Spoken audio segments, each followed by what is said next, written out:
voudrais quand même que tu parles un peu plus des charges sociales, parce que ce mot revient... Non, il n'y a pas de charge sociale. Voilà, c'est ça. Il n'y a pas de charge sociale. N'utilisez jamais le mot charge sociale. Ne le laissez pas dire.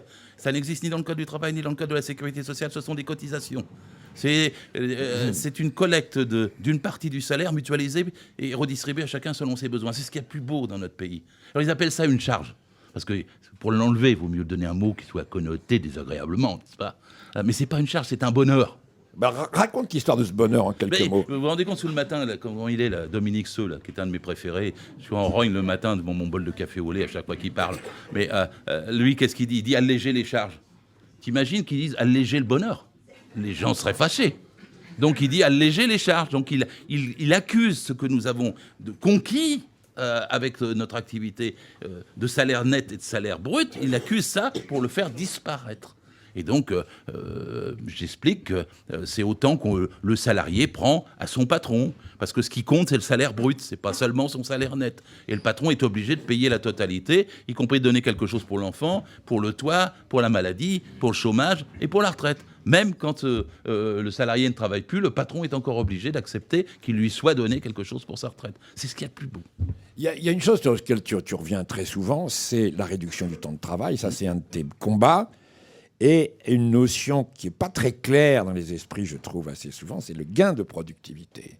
C'est-à-dire qu'on a fait des gains de productivité, mais ceux qui sont les instigateurs et les auteurs de ces gains n'en profitent pas.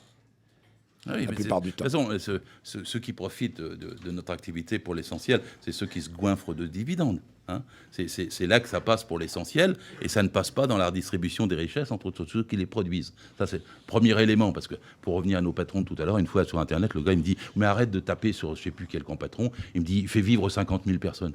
Ben non, c'est 50 000 personnes qui le font vivre. C'est dans ce sens-là que les choses se font.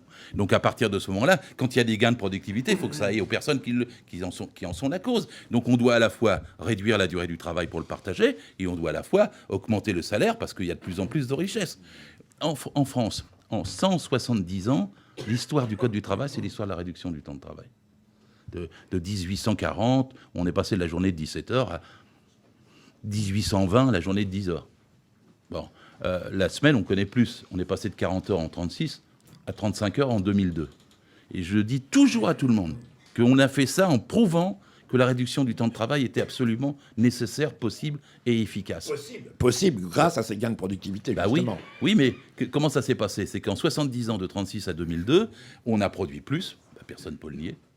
On a créé plus d'emplois, oui, ils ont doublé en nombre. On a gagné plus, oui, quand même, le niveau de vie s'est augmenté. Et ce, en travaillant moins.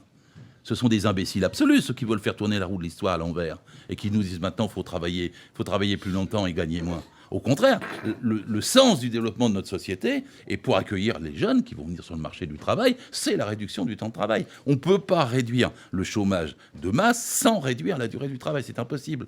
On a 850 000 naissances depuis l'an 2000. 850 000, on a un plein boom démographique. Les médias n'en parlent pas. Mais ceux qui sont nés en l'an 2000, ils ont 18 ans dans 4 ans, 3 ans. Ils sont sur le marché du travail. Chaque année, il va arriver 350 000, 400 000 jeunes de plus.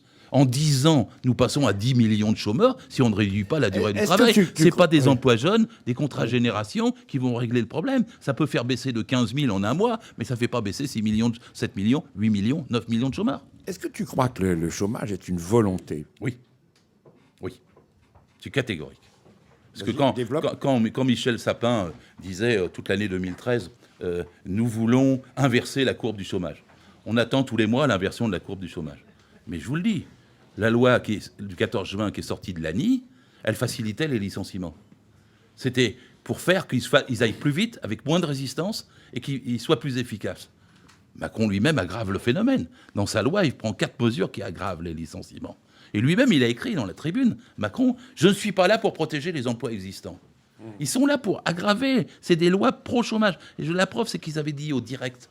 Les directs, c'est les anciens directeurs du travail, sous-préfets maintenant, qui décident de tout et qui homologuent ou pas les plans sociaux.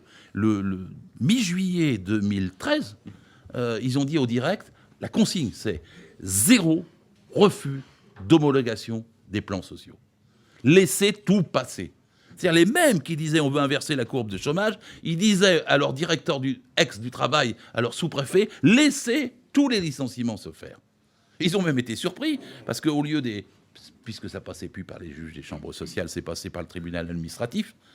Les tribunaux administratifs se sont mis, tellement les décisions des directs étaient rapides et non fondées juridiquement, se sont mis à les casser.